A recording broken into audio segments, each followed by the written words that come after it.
Hello guys, hello Cancer. Welcome dito sa aking channel, Kapalaran 888 Cancer. Alamin natin kung anong messages, vibration, gabay energy para sa inyong lahat. Cancer, 3 cards tayo dito sa isang deck na to.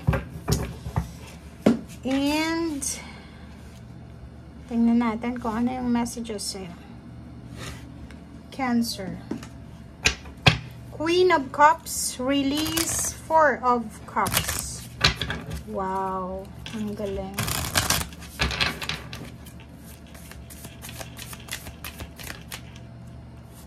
Okay, Cancer. Miracles, anger, cycles. Oh. Tingnan natin dito sa relationship. Ano ba ang pwedeng mensahe sa'yo ng baraha, Cancer?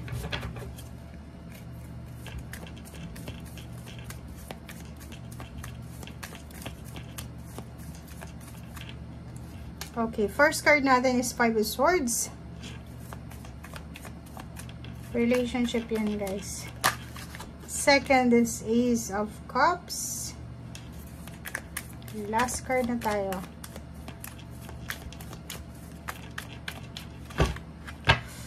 Okay, ito gustong lumabas. Ace of Pentacles. Wow.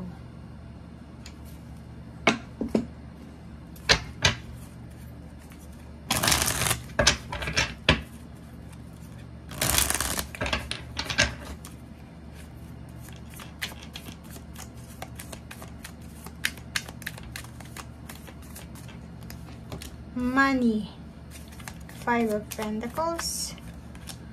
Oh, MG. Kahit ka ng Cancer. Oh. Parang ikaw lang sa water sign ang naiiba. Kasi yung Pisces tsaka Scorpio, pareho yung message nila. Nakakaloka. Tingnan mo ang baraha mo. Okay guys, Cancer. First card natin dito sa first deck is Queen of Cups. May kailangan kayo na posibleng tanggapin, 'di ba? Kasi parang sinasabi ng baraha dito is kailangan yung magkaroon ng kalma mismo sa inyong sarili. Okay?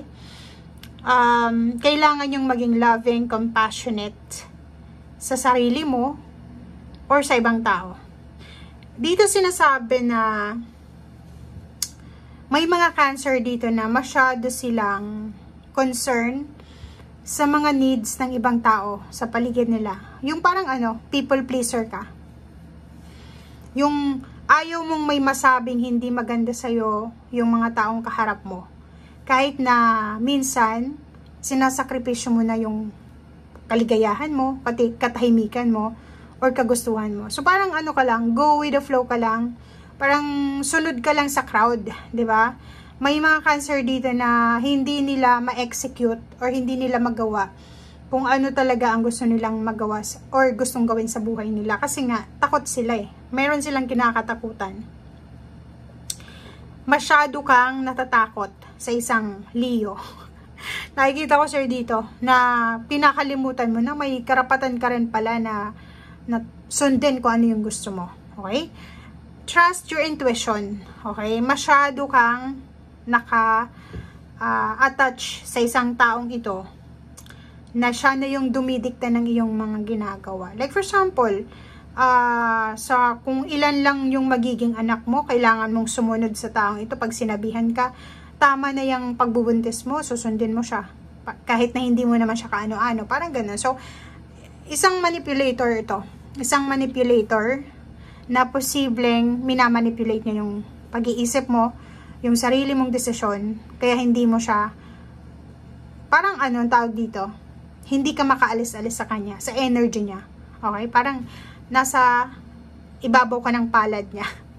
'Di ba? Pinapaikot ka. Okay? So, release. Yun ang kailangan mo. Kailangan mo nang tapusin ang iyong connection na to sa taong yan. Kailangan mo nang umalis sa sitwasyon na ganyan. Okay? Lahat tayo dito sa mundong ibabaw. May kanya-kanya tayong journey dito sa mundo. Hindi ka dapat, kahit nga parents natin, di ba? As long as na nasa tamang direction ka, kailangan mong sabihin yung kung ano yung gusto mo. Kasi freedom yun eh, di ba?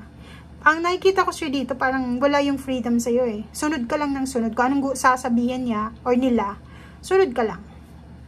Na wishes, yun yung kailangan mong tapusin na ngayon para makapagsimula ka ng buhay mo. Release the situation. Release yourself from that person, from that attachment, or sa sitwasyon na ganyan. Kailangan mong alisin ang sarili mo sa sitwasyon, sa tao na kinukontrol ka, ginaganon ka, 'di ba? Kailangan mo mag-transform or kailangan mo ng katahimikan. Kailangan mong patahimikin ang sarili mo na wala ang mga taong 'yan. Hayaan mo yung sarili mo na makapag desisyon ng kung ano yung gusto mong decision making, hindi sa kung ano yung gusto nilang decision mo. Okay? Kasi masyado ka na-exhausted. Kung makikita mo dito, atong pagod na to, dala ng pera, dala ng relationship. Kung makikita mo dito, pagod na pagod ka sa trabaho, pagod na pagod ka sa relationship mo, pagod na pagod ka sa paulit-ulit, pabalik-balik na issue sa buhay mo. Kung makikita mo dito, sobrang disappointment, sobrang confusion. May iba sa inyo na hindi makatulog sa gabi. Mental exhaustion, 'di ba? May depression na yung iba, may anxiety na, hindi makatulog dahil sa panggigipit ng mga tao sa paligid nila. Or pwedeng bumalik sila sa sitwasyon nilang paghihirap. 'Di ba? Pwedeng may bumalik na sakit sa iyo or pwedeng yung financial problem ang bumalik sa iyo, 'di ba? So, eto siya. Okay? So, kung makikita mo dito, if ever man na kung ano yung nararamdaman mo, honor your feelings. Masaya ka, malungkot, galit ka, honor, safely express your anger, your emotion. Gamitin mo yung galit mo as a positive force, okay? Lahat ng emosyon natin ay sagrado, 'di ba? So, if for example masaya ka, enjoy. Pag galit ka, ilabas mo ilabas mo siya ng kalmado, hindi yung magsisigaw ka, magmumura ka, hindi. Yung ano lang, yung pwedeng ma-release mo siya para mawala na siya sa iyong puso. Okay? And cycle, ang cycle na to is para tong 6 of Cups eh. Diba? Na parang pabalik-balik ka lang. Walang, parang, etong karma mo na to is pabalik-balik lang. Hindi ka nakakaalis sa cycle ng karma eh. Diba? Hanggat hindi mo inaalis ang sarili mo sa sitwasyon na to, sa taong ito, uulit lang eh. Cycle lang yan eh. Ganito, ganyan. No? Paulit-ulit lang yan. So, make sure na igalang natin kung ano yung nararamdaman natin. Igalang din natin kung ano yung gusto natin. Kasi, syempre, diba, kung sumusunod lang tayo sa agos ng buhay, or, I mean, hindi sa agos ng buhay, sa agos ng isip ng mga tao sa paligid mo, wala ka talagang freedom, wala kang peace of mind. Okay? Have faith. Okay? Magkaroon ka ng faith, magtiwala ka na may milagro. Lahat ng prayers mo ay posibleng masagot yan. So, kailangan lang nating isurrender sa ating Panginoon, sa universe. Pero hindi mo dapat yan isurrender sa taong yan. Okay? Wag sa tao. Wag nating isurrender sa tao. Kasi dito sa mundong ibabaw, kahit anino mo iiwan ka. Okay? So, sinasabi ng Brase dito, wag na wag mong isurrender yan sa tao. Kasi ang tao ay makasalanan. Walang ano dito eh, walang perpekto. Wala talagang yung pinaka-innocent na tao dito sa mundo.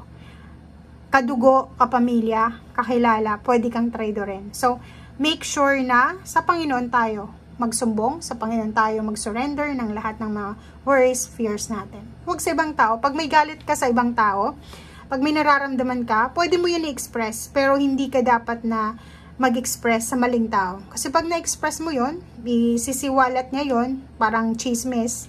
Wala, instead na magkaroon ka ng peace of mind, mas na-stress ka pa. Eh kung sa Panginoon mo yan isusumbong, Panginoon lang at ikaw ang nakakaalam. Diba? So yun.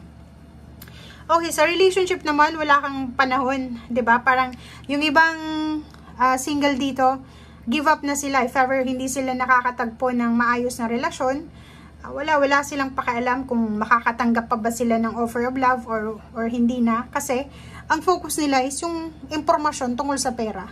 Ang focus nila is kung paano sila magiging stable sa usaping salapi, or paano sila yayaman or paano sila makakaalis sa financial problems nilang kinalalagyan. So, kung single ka, mas lalo yung in a relationship na wala silang panahon para sa labi-dabi situation. Okay? So, yung iba naman sa inyo dito, give up na. Wala na silang pakialam kung makapag-asawa man or hindi. Basta ang purpose nila is magkaroon ng financial success, magkaroon ng stable na job. Okay guys, so thank you for watching and see you again. Bye!